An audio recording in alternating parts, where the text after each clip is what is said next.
오늘 하나님께서 이 아침에 주시는 말씀은 이 창세기 37장 12절에서 24절까지 말씀입니다. 창세기 37장 12절에서 24절까지 말씀입니다.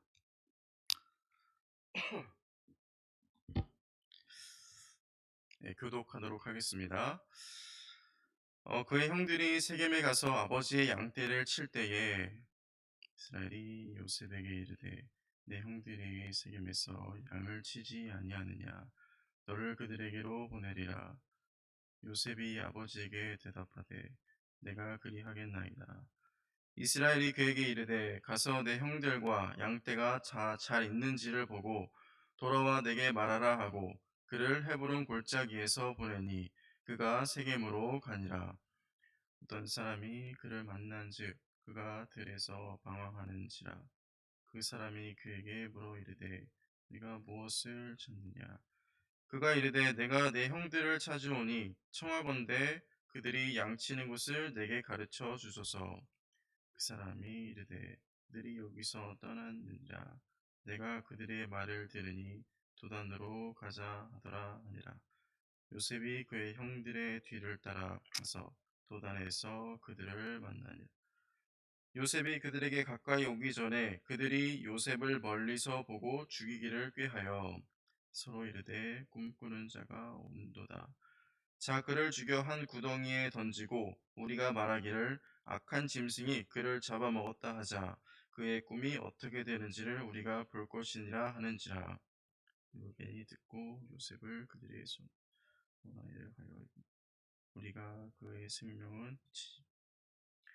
르우벤이 또 그들에게 이르되 피를 흘리지 말라. 그를 광야 구덩이에 던지고 손을 그에게 대지 말라 하니 이는 그가 요셉을 그들의 손에서 구출하여 그의 아버지에게로 돌려보내려 함이었더라. 요셉이 형들에게 이르매 그의 형들이 요셉의 옷 그가 입은 채색 옷을 입히고 함께 읽겠습니다. 그를 잡아 구덩이에 던지니 그 구덩이는 빈 것이라 그 속에 물이 없었더라. 아멘. 오늘 말씀을 가지고 미움을 속히 버리고 이 사랑의 마음으로라는 이 제목으로 함께 은혜 나누길 원합니다. 오늘 본문은 요셉이 양떼들을 돌보고 있는 그의 형들에게 찾아가서 형들과 양떼가 잘 있는지 확인하고 이 돌아오라는 이 아버지 야곱의 말에 순종하여 길을 떠나게 됩니다. 그렇게 형들에게 이르렀을 때에 형들이 요셉을 보고 이 그를 죽이려고 이 계획을 하죠.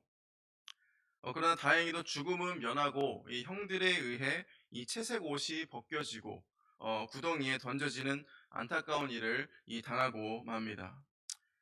참 나쁜 형들인 것 같습니다. 어떻게 한 명도 아니고 여러 명의 형들이 한 명의 동생한테 정말 이렇게까지 할 수가 있나라는 한번 생각을 해보게 됐습니다.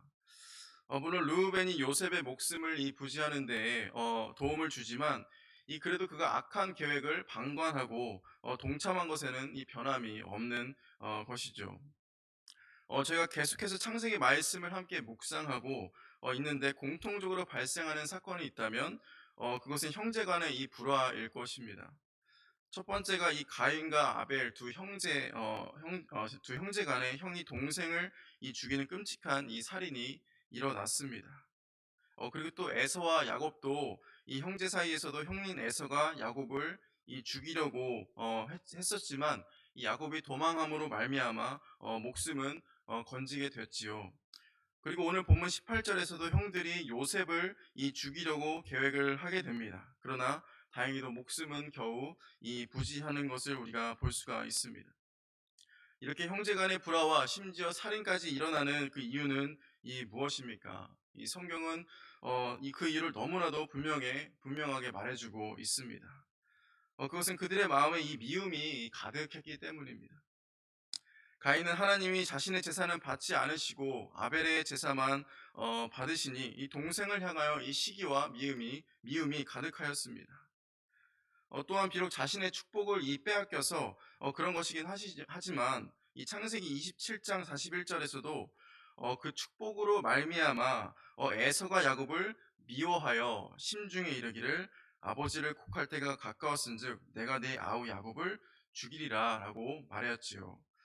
그리고 오늘 본문에서도 요셉의 형들이 요셉을 죽이려고 계획합니다. 그 이유는 아버지 야곱이 이스라엘이 요셉을 노년에 얻어서 그 아이를 더욱 사랑하기 때문에라고 하고 있고, 그 형들이 그 모습을 보고 그를 미워하였다라고 고백하고 있습니다. 또한 요셉이 자신이 꾼 꿈을 형들에게 말하니 그들이 그를 더욱 미워하여라고 말하면서 어제 본문에 증거하고 있지요. 예, 지금 공통적으로 형제 간의 불화와 심지어 죽음에 이르기까지 하는 했던 요인이 이 형제를 향한 미움이라고 이 성경은 분명하게 증거하고 있는 것입니다. 제가 예전에 이 북가주에 있을 때, 샌프란시스코에 있을 때에 이 같은 교회를 섬기던 이 친구와 함께 이 새벽 예배를 드리고 이 아침을 먹으러 갈 일이 있었습니다. 근데 저는 위로 형이 있었고 그 친구는 밑으로 남동생이 있어서 이 자연스럽게 형제 간의 사이가 어떻더라라는 등의 이 얘기가 나오게 되었습니다. 근데 이 친구가 갑자기 하는 말이 자신이 어릴 때 이 베개로 동생을 눌러서 죽일 뻔했더라고 이렇게 얘기를 하더라고요. 왜 그랬냐 물어보니까 물론 다들 예상하시는 것처럼 이 자신이 받던 사랑을 동생이 생겨서 빼앗기니까 사랑을 받는 그 동생이 너무 미워서 그렇게 했다라고 이렇게 저한테 고백을 하더라고요. 본인 스스로도 그렇게 한 행동이 상당히 충격적이었는지 그 어릴 적 기억이 남아서 그것을 고백을 하는 것이었습니다. 이처럼 미움이라는 감정은 정말 폭력과 살인의 강력한 이 동기가 되는 것이죠. 그리고 오늘 그러한 미움의 마음을 가지고 이 형제를 향하여 악한 마음을 품은 자를 무엇이라 표현하느냐, 20절을 함께 보시면 악한 짐승이다라고 이 빗대어 표현을 하고 있습니다. 악한 짐승. 형들이 요셉을 죽이려 계획하는데 이 나중에 야곱에게 변명을 해야 하는 것이죠. 그래서 떠오르는 아이디어가 이 요셉이 악한 짐승에게 먹혔다라고 하자라고 이 계획을 하는 것입니다. 입을 맞추는 것이죠. 그런데 여기서 악한 짐승이 정작 이 누구입니까? 바로 이 요셉을 미워함으로 말미암아 동생을 이 죽이려 하는 형들 자신들, 이 본인들인 것이었죠. 인면수심이란 말 표현이 딱 어울립니다. 정말 사람의 얼굴을 하고 있지만 마음은 흉폭한 짐승과 같은 형들의 모습입니다. 이처럼 미움이 마음에 자리 잡게 되면 그것은 결국 폭력과 살인으로까지 이어져 다른 사람을 파괴하고 정작 자신도 악한 짐승과 같은 자가 되어버리는 것입니다. 여러분 잘 아시는 것처럼 야곱은 하나님께 선택받은 언약의 후사였습니다. 그리고 하나님은 계속해서 그의 자식들을 통해서 12지파를 이루어 가시죠. 그런데 12지파의 뿌리가 되는 자들 사이에서 그 귀하고 거룩한 이 공동체 안에서 이 서로 형제라고 불리는 사이에 이 미움으로 말미암아 이 형제를 죽이려는 악한 계획을 하고 또 자신들이 악한 짐승처럼 행동하는 모습을 이 요셉의 형들을 통해서 우리는 이 발견할 수가 있는 것입니다. 이러한 관점에서 교회도 하나님의 귀하고 이 복된 공동체이죠. 예수 그리스도를 구원자로 믿어 하나님의 자녀가 된 성도들은 이 서로를 형제와 자매라고 부릅니다. 그런데 교회 공동체 안에서도 이 형제를 미워하는 마음이 자리 잡게 되면 하나님의 이 귀한 성도여도 오늘 요셉의 형들처럼 정말 어느 순간 악한 짐승의 모습과 다를 바 없는 자가 되어 버릴 수도 있다라는 것입니다. 그리고 이것은 결국 어디로 이어지게 됩니까?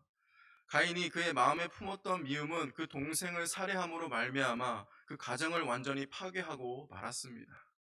또 에서의 미움으로 인하여 야곱과 에서는 더 이상 가족의 관계를 유지할 수가 없게 되었습니다. 요셉도 형들의 미워함으로 결국 애굽으로 팔려감으로 말미암아 요셉과 이 형들 또한 가족 관계를 유지하게 못하게 되지요. 교회도 마찬가지입니다. 한 사람 한 사람이 가지고 있는 이 작은 미움이 하나님의 이 교회의 일치를 깨뜨리게 되는 것입니다. 교회 공동체를 파기하고 그리고 분열시키고 반목하게 하고 결국 자신마저도 무너져 버리게 만드는 것이 바로 이 미움의 힘인 것입니다. 그러므로 오늘 말씀을 통하여 우리들이 다시 한번 깨닫고 이 마음을 살펴볼 것이 무엇일까요? 그것은 우리는 어떤 이유에서이든지 간에 이 미워하는 마음이 생겼을 때에 이것을 빨리 내 마음에서 버려야 합니다.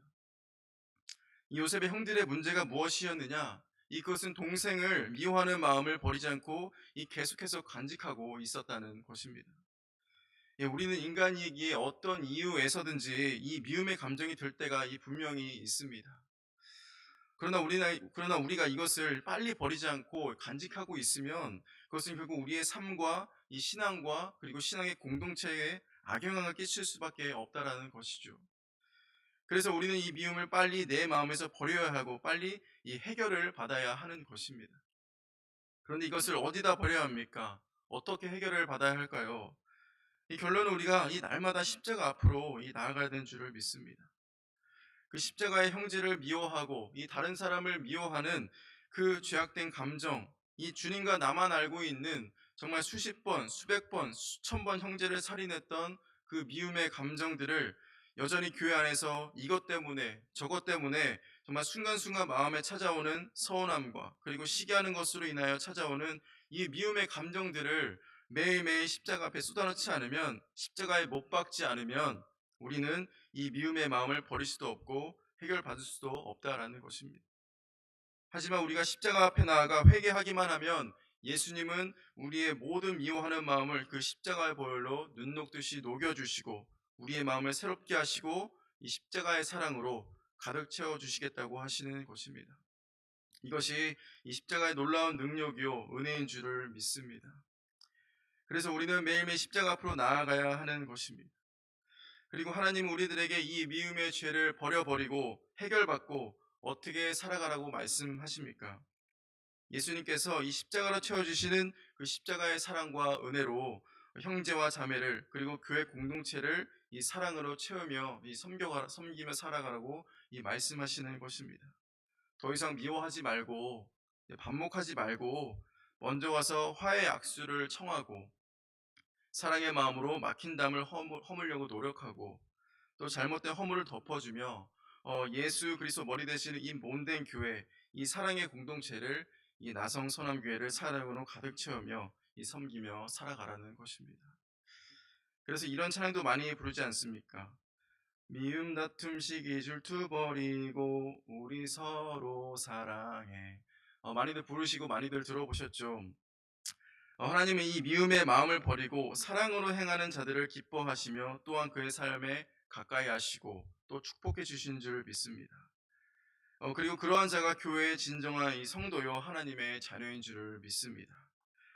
우리가 이 사실을 믿고 혹 내 마음에 미워하는 마음이 있었다면 이 십자가에 못 박고 다시 한번 예수 그리스도의 사랑으로 충만하여 형제를 사랑하고 그 사랑으로 품어주시고 그리고 내가 속한 공동체를 이 사랑으로 섬김으로 말미암아 하나님의 기쁨이 되고 또 그러하여 하나님 부어주시는 이 축복과 은혜를 마음껏 받고 누리시는 저와 우리 모두가 되시기를 간절히 소원합니다.